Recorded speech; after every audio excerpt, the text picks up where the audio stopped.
Abba Père, nous bénissons ton nom en cette heure et c'est dans ta sainte présence que nous nous abandonnons entièrement pour ce temps de méditation. Nous reconnaissons humblement que nous ne sommes capables de rien.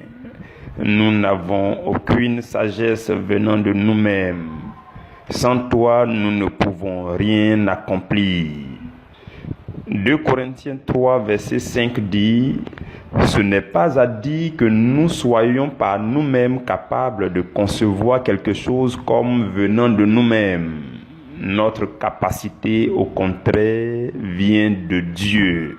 Seigneur, sans toi, nous ne sommes capables de rien. Nous le reconnaissons humblement. Le Seigneur Jésus l'a dit dans Jean au chapitre 15, il dit « Sans moi, vous ne pouvez rien faire. » Seigneur, nous adhérons à cette parole et nous reconnaissons humblement que face à tes infinies capacités, Seigneur, nous sommes faibles et incapables.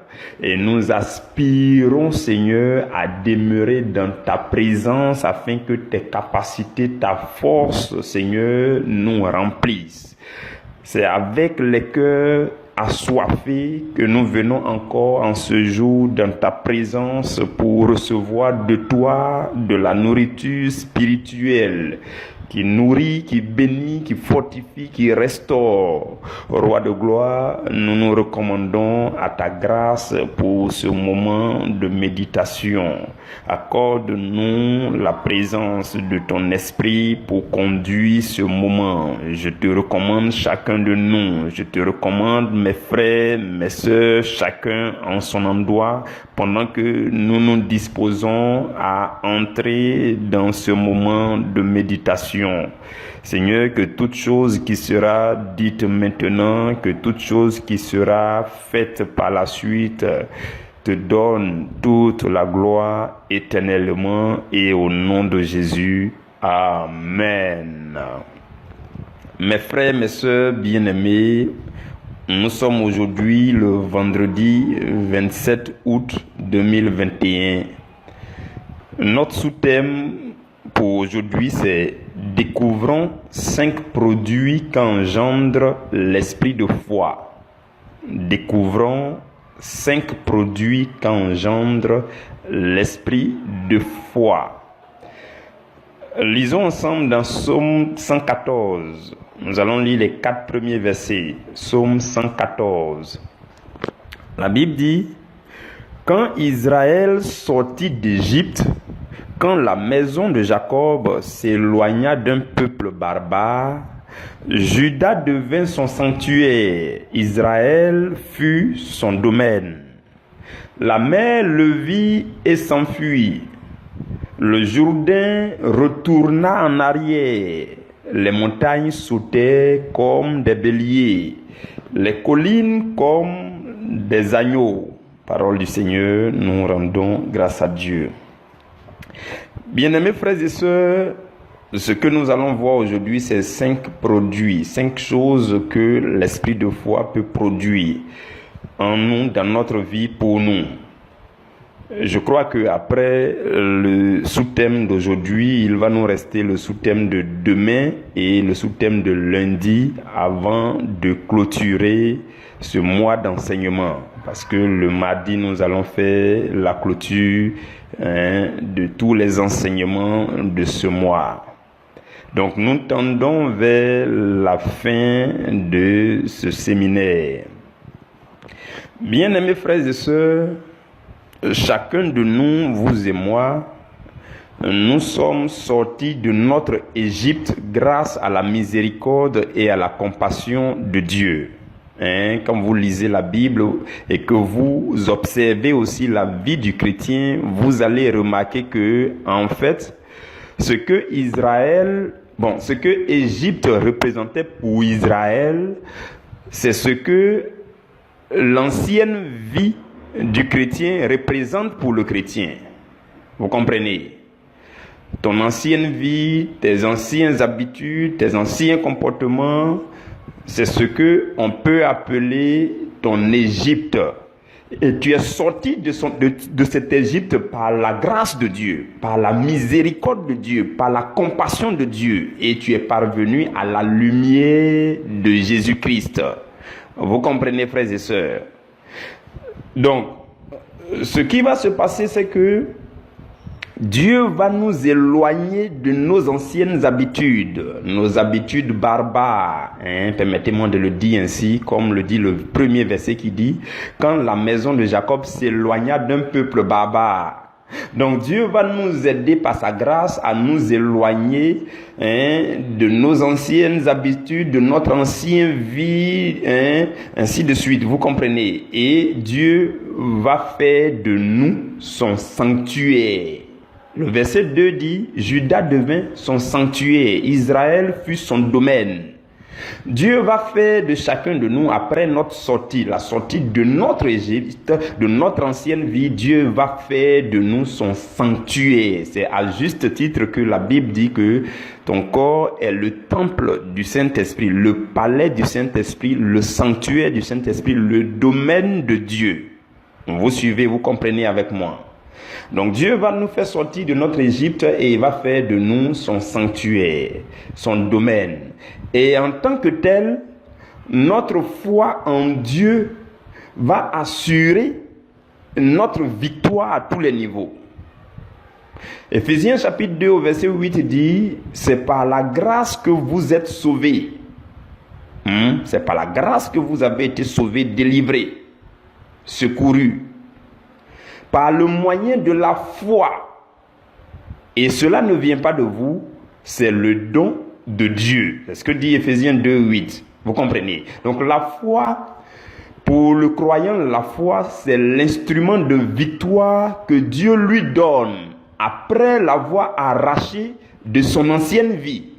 Donc Dieu nous arrache de notre ancienne vie, de notre passé, et Dieu nous conduit à la lumière du Christ et il nous donne comme instrument pour notre victoire la foi. Vous comprenez? Et dans les versets 3 et 4 de Psaume 114 que nous avons lu, la Bible dit « La mer le vit et s'enfuit ». Donc, il faut que, ce sont des images. Donc, la mer le vit et s'enfuit. Le Jourdain retourna en arrière. Les montagnes sautaient comme des béliers. Les collines sautaient comme des agneaux. Vous comprenez? Maintenant, il faut que tu manifestes ta foi. L'instrument de victoire que Dieu t'a donné, tu dois brandir cet instrument. Tu dois utiliser cet instrument. Et c'est alors que tu verras les produits de la foi dans ta vie. Vous comprenez? Ça, c'est notre introduction. Nous allons passer maintenant aux 5 choses que vous et moi, nous devons comprendre et accepter ou alors appréhender que ce sont les produits de notre foi, les produits de l'activité de l'esprit de foi à travers notre vie. Vous comprenez? Le premier produit de l'esprit de foi, c'est que l'esprit de foi garantit notre protection divine. Notez s'il vous plaît, ce sont 5 choses. Nous allons les voir rapidement et nous allons terminer. L'esprit de foi garantit notre protection divine. Lorsque vous êtes conduit par la foi, vous vivez par la foi, vous respirez la foi, vous marchez dans la croyance ferme en Dieu, vous mettez votre foi en Dieu et que vous marchez dedans avec la confiance et dans la persévérance, vous êtes alors conduit par l'esprit de foi et cela va produire dans votre vie, cela va garantir la protection divine ou encore cela va vous donner la victoire sur l'adversité. C'est le premier produit de l'esprit de foi, la protection divine ou encore la victoire sur l'adversité. Et un homme de Dieu que j'admire très bien, que j'affectionne vraiment, il a dit, si vous ne faites pas de Dieu votre sécurité, Dieu n'assurera pas votre protection. C'est fort comme parole. Sécurité, ça veut dire les agents de sécurité qui viennent pour assurer la protection. Mais alors, il faut que tu mettes ta confiance en eux. Il faut que tu acceptes de faire de ta sécurité, de leur confier la charge de ta protection. Donc, si tu ne mets pas ta confiance en Dieu en tant que ta sécurité, si tu ne crois pas que les anges de Dieu peuvent continuellement marcher avec toi, t'escorter et te protéger, si tu ne crois pas en ces choses, comment est-ce que la protection divine sera ton partage continuellement? Il faut que tu aies cela en conscience. Il faut que tu crois en la protection divine. Éphésiens 6 au verset 16 dit: prenez par-dessus tout le bouclier de la foi, avec lequel vous pourrez éteindre tous les traits enflammés du malin. Donc le bouclier de la foi, comme je nous l'avais déjà dit une fois, le bouclier est une âme métallique comme une cuvette. C'est ça le bouclier. Donc quand vous vous couvrez de votre bouclier de la foi, toutes les flèches du malin retournent. Ou alors les flèches restent échouent sur votre bouclier, votre foi, votre bouclier de la foi. Donc c'est la foi en Dieu qui va garantir, produire dans votre vie la protection divine. Dans le psaume 34 verset 20, la Bible dit: le malheur atteint souvent le juste, mais l'Éternel fait quoi? L'Éternel l'en délivre toujours. Il peut arriver que vous soyez attaqué, vous soyez troublé, vous soyez, l'ennemi s'acharne sur vous pendant un temps, mais Dieu vous délivrera toujours tant que vous gardez votre foi en Dieu. Votre foi en Dieu, tant que ça demeure inébranlable, le produit de cette foi aussi, c'est la protection que Dieu assure. Dieu a parlé à Jérémie. Jérémie était tout tremblant. Quand Dieu l'a appelé au ministère, il était tout tremblant. Il dit: mais moi, je ne suis qu'un jeune garçon. Je ne peux rien faire. Et Dieu va parler à Jérémie dans le chapitre 1 au verset 19. Il dit: ils te feront la guerre, mais ils ne te vaincront pas, car je suis avec toi pour te délivrer, dit l'Éternel. Vous comprenez? Dieu est avec nous. Tant que nous croyons qu'il est avec nous et que nous savons qu'il assure notre protection, il est avec nous. Et Dieu a encore dit la même chose au même Jérémie. Dans Jérémie 15 au verset 20, Dieu lui dit encore, Dieu lui répète la même chose. Il dit: je te rendrai pour ce peuple comme une forte muraille d'airain. Ils te feront la guerre, mais ils ne te vaincront pas, car je serai avec toi pour te sauver, pour te délivrer, dit l'Éternel. Vous comprenez? Quand Dieu répète ce genre de paroles, cela veut dire que notre protection est totalement en Dieu. Et Dieu va dire la même chose à Josué, à l'entrée de la terre promise. Vous vous en souvenez? Dans Josué 1, verset 5, qu'est-ce que Dieu lui a dit? Nul ne tiendra devant toi tant que tu vivras. Je serai avec toi comme j'ai été avec Moïse. Je ne te délaisserai point, je ne t'abandonnerai pas. Vous comprenez? Donc Dieu a décidé de ne pas nous abandonner. Et nous, qu'est-ce que nous avons à faire? C'est de nous laisser guider par la foi en Dieu. Que nous soyons addicts. Je ne sais pas comment le dire encore. Que la foi, l'esprit de foi nous intoxique. Vous comprenez? Nous soyons imprégnés, imbibés de l'esprit de foi. Et que nous marchions dans une foi ferme et continuelle en Dieu. Vous comprenez? Donc la première chose que l'esprit de foi va produire dans votre vie, c'est la protection divine, qui est aussi la victoire sur l'adversité. La deuxième chose, c'est que l'esprit de foi va garantir votre santé divine. Oui, la santé divine. Ou encore votre victoire sur la maladie. Dans Colossiens chapitre 3, verset 3, la Bible dit: vous êtes morts. Vous êtes morts aux choses du monde, au péché, vous êtes morts à votre ancienne vie, et votre vie est cachée avec Dieu en Christ. Donc tant que votre vie est cachée avec Dieu en Christ, la maladie peut frapper à votre porte, mais ça va finir par échouer et ça va retourner. Vous comprenez? Parce que Dieu a décidé d'assurer votre santé divine. Et tant que vous croyez en Dieu, la plupart de ceux que Jésus a guéris, c'est leur foi qui les a guéris. Hein? Donc la guérison vient par la foi, essentiellement. Hein?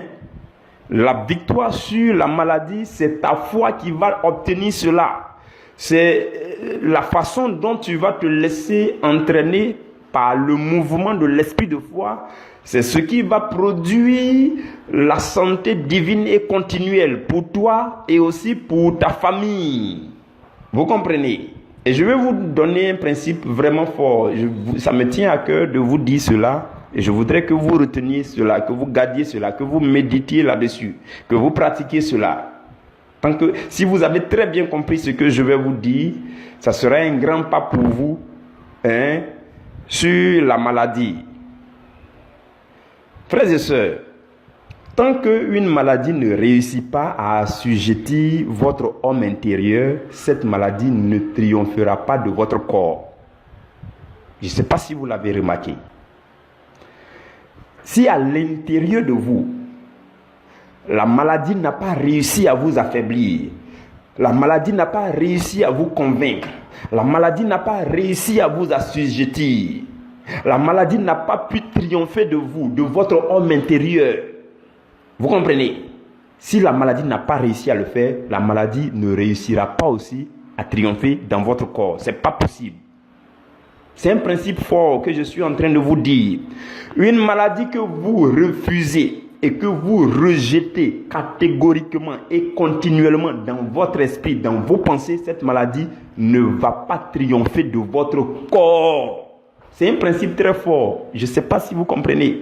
Il y a beaucoup de personnes qui n'ont pas une maladie, mais il suffit que le médecin se trompe de résultat et qu'il dise que voilà, toi, ton résultat est sorti, tu as le sida. La semaine qui suit, puisque la maladie a attaqué sa mentalité, la maladie a attaqué son homme intérieur, la maladie a atteint son homme intérieur, les jours qui suivent, là, le corps s'affaiblit.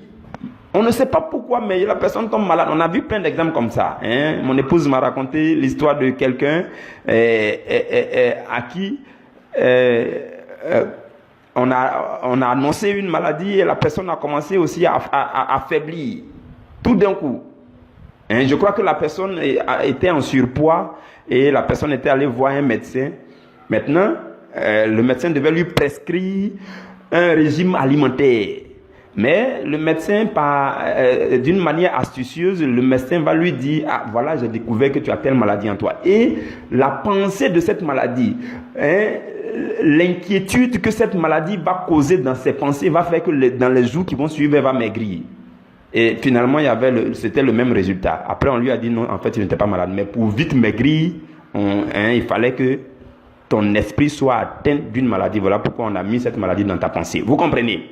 Vous allez faire la remarque avec moi. Donc, en tant que chrétien, en tant que quelqu'un qui met sa foi en Dieu, ce que je veux nous dire, c'est que tant que vous rejetez quelque chose dans votre homme intérieur, vous ne l'acceptez pas, même si on vous dit que vous avez ça dans votre corps, même si on vous dit que vous avez le coronavirus, hein, et que dans votre homme intérieur, vous ne l'acceptez pas, vous rejetez catégoriquement et continuellement, et vous mettez votre foi en Dieu, frères et sœurs, cette maladie ne triomphera jamais dans votre corps. C'est un secret que je suis en train de vous donner. Prenez cela, marchez dedans. Tant que vous rejetez une maladie, tant que vous la refusez avec vigueur dans vos prières pour dire « On m'a annoncé que tu es dans mon corps, mais mon esprit te refuse, mon esprit te rejette, ce n'est pas ta place. Mon corps est le temple du Saint-Esprit. Je te refuse, je te hais, je te déteste. Sors de mon corps, pars, ce n'est pas ta place. Je te refuse, tu ne peux pas, je ne peux pas t'accepter dans mes pensées. Je te rejette dans mon esprit, je te rejette dans mon homme intérieur. » Frères et sœurs, tant qu'il n'y a pas de place pour la maladie dans votre homme intérieur, pour vous convaincre, pour vous assujettir, pour vous affaiblir, cette même maladie ne pourra pas atteindre et demeurer et prospérer dans votre corps. Ce n'est pas possible. Vous comprenez? C'est de cette manière que l'esprit de foi assure votre santé divine. C'est de cette manière que l'esprit de foi vous donne la victoire sur la maladie. C'est un principe fort, on ne va pas durer dessus. On aurait pu vraiment s'attarder dessus, mais je vous laisse ça pour méditation. Vous comprenez?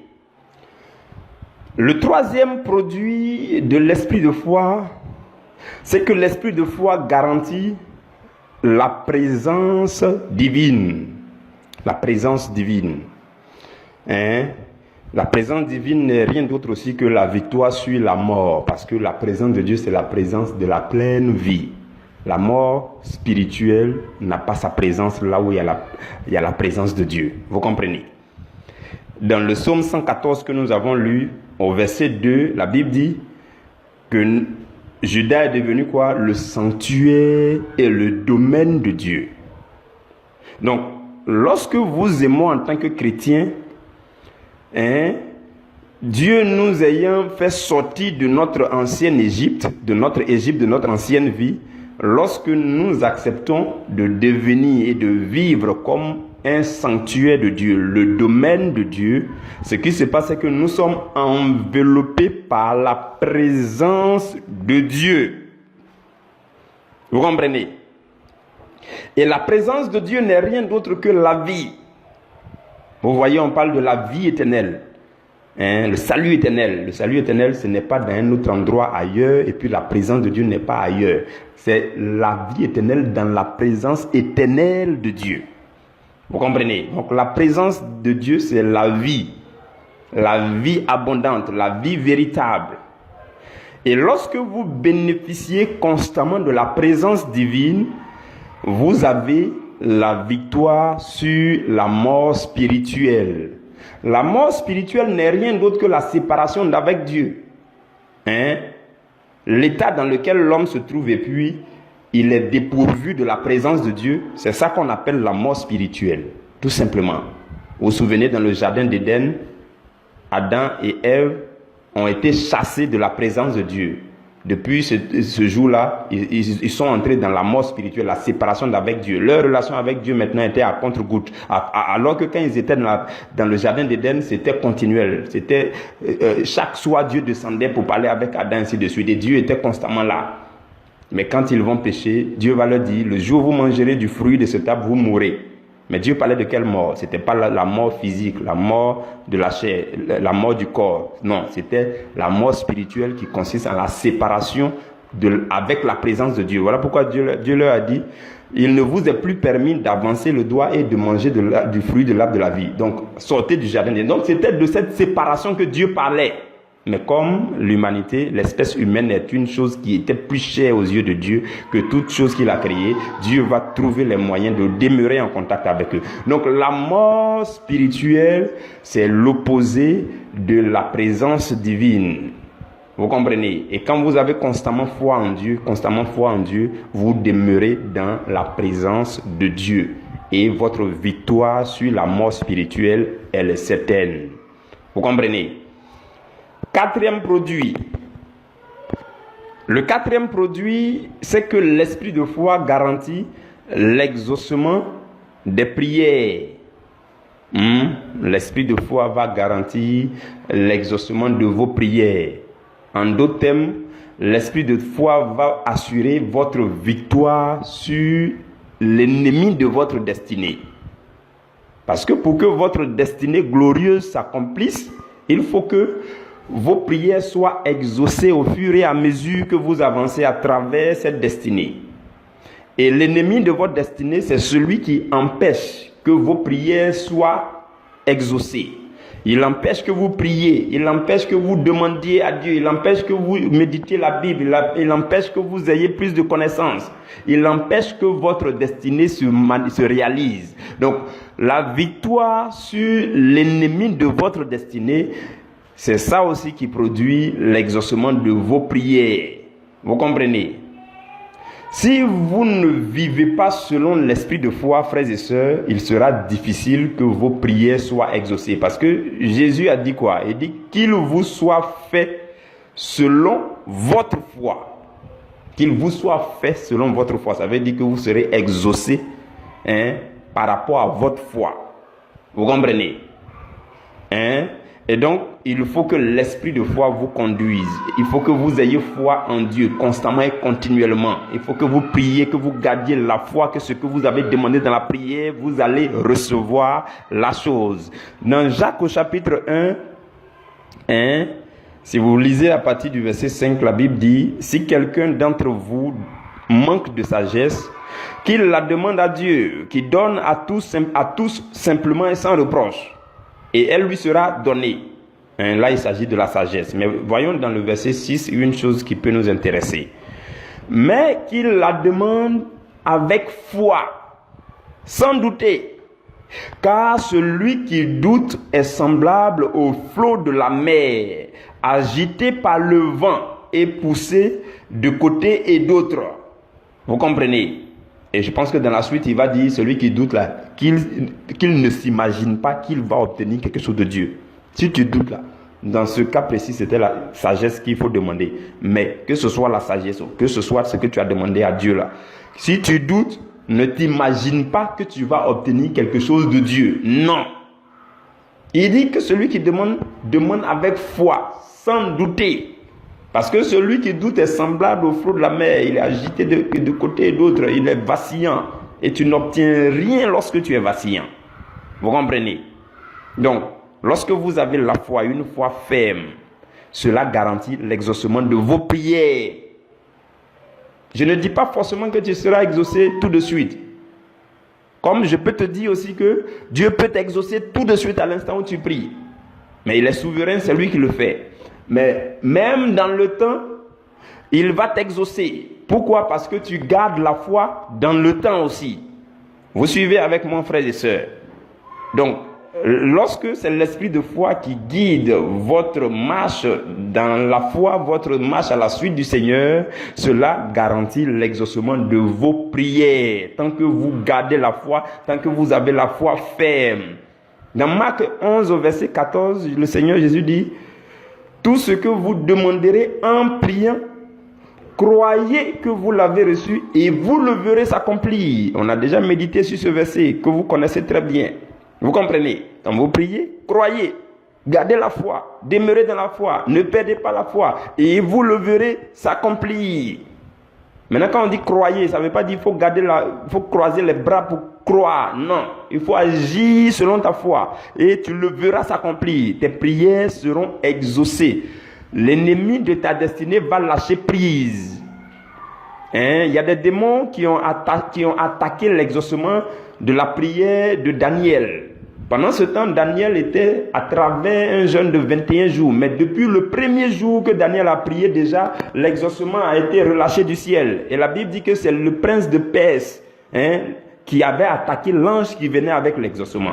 Mais Daniel étant continuellement dans la bonne position, la position adéquate, pendant les 21 jours, l'exaucement est venu jusqu'à lui. Voilà pourquoi nous devons garder la foi et nous devons aussi nous garder dans une position adéquate. Tu ne peux pas finir de prier puis tu te retrouves ailleurs à gauche là-bas, dans un endroit bizarre là-bas. Et puis tu dis tu as la foi dans cet endroit. L'exaucement viendra derrière toi. Parce que l'exaucement ne va pas dans les endroits comme ça. Vous comprenez? Vous suivez? Frères et sœurs? Donc la foi va garantir pour nous un avenir triomphal. La foi va nous faire passer progressivement de la pauvreté à la richesse. De la pauvreté spirituelle à la richesse spirituelle. De la pauvreté matérielle aussi à la richesse matérielle. Vous comprenez, frères et sœurs? Et c'est ce que fait la foi. Donc, nous allons rapidement passer au 5e produit. Le 5e produit de l'esprit de foi, c'est que l'esprit de foi va vous rendre plus intelligent et plus astucieux que les défis du moment. Dans une situation compliquée, dans une équation complexe, vous avez toujours une astuce, vous avez toujours de quoi faire, vous avez toujours une solution divine. Vous comprenez? La foi, frères et sœurs, exprime notre désir de réussir. C'est ça, vous êtes d'accord avec moi? La foi exprime notre désir de réussir. Et ce désir développe notre intelligence et l'excellence de Dieu s'exprime à travers nous. Et au milieu des équations les plus compliquées, vous aurez toujours des astuces pour vous en sortir. Vous comprenez? Et vous croyez continuellement qu'une solution divine vous viendra du ciel pour décanter la situation. votre capacité de discernement s'accroît. Romains 12, verset 2 dit, ne vous conformez pas au siècle présent, mais laissez-vous transformer par le renouvellement de l'intelligence afin que vous discerniez quelle est la volonté de Dieu, ce qui est bon, agréable et parfait. L'esprit de foi décuple votre capacité à discerner. Notre rendez-vous, c'est demain à la première heure.